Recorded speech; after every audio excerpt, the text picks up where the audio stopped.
नरेश मीणा पिछले 4 महीने से ज्यादा समय से जेल में बंद हैं, लेकिन हाल ही में ST/SC आयोग की रिपोर्ट के बाद राज्य सरकार ने समरावता वासियों के लिए मुआवजे की घोषणा कर दी है।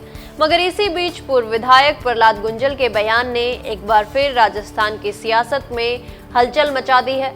गुंजल ने न सिर्फ मुख्यमंत्री भजनलाल शर्मा पर निशाना साधा, बल्कि नरेश मीणा की गिरफ्तारी और दलित आदिवासी समाज के मुद्दों को लेकर सरकार की नीयत पर भी बड़ा सवाल खड़ा किया।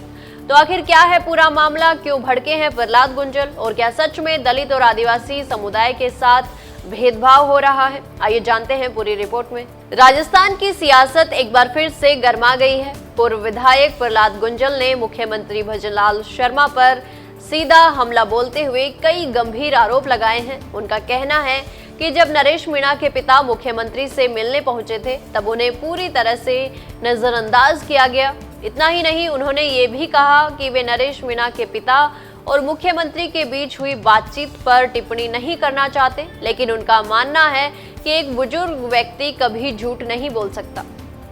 गुंजल ने किरोड़ीलाल मीणा के बयान पर प्रतिक्रिया देते हुए कहा कि वे उनका सम्मान करते हैं, लेकिन समरावता में जो कुछ हुआ वो चिंता का विषय है। उनका आरोप है कि वहां बैठे लोगों को हटाया गया, उनकी गाड़ियां जलाई गई और अगर इस पूरे मामले की निष्पक्ष जांच हो तो कई चौंकाने वाले तथ्य सामने आ सकते हैं।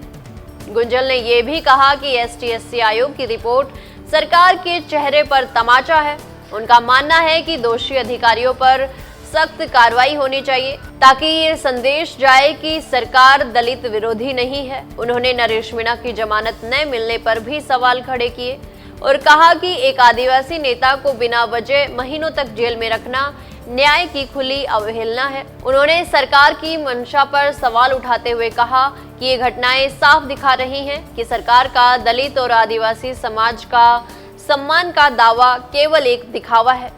गुंजल के आरोपों ने राज्य में राजनीतिक हलचल मचा दी है और कई अहम मुद्दों पर चर्चा शुरू कर दी है, जिसमें न्याय, अधिकार और सरकार की प्रतिबद्धता पर भी गंभीर सवाल उठ रहे हैं। अब देखना ये होगा कि क्या इन आरोपों की जांच होती है और इसका राजस्थान की राजनीति पर क्या असर पड़ता है, और ये भी देखना होगा कि नरेश मीणा को रिहाई आखिर कब मिलती है। दोस्तों, जानकारी अच्छी लगी तो वीडियो को लाइक व शेयर करें और चैनल को तुरंत सब्सक्राइब कर लें। धन्यवाद। ऐसे ही और वीडियोस देखने के लिए सब्सक्राइब करें मॉर्निंग न्यूज इंडिया को और जुड़े रहिए हमारे साथ।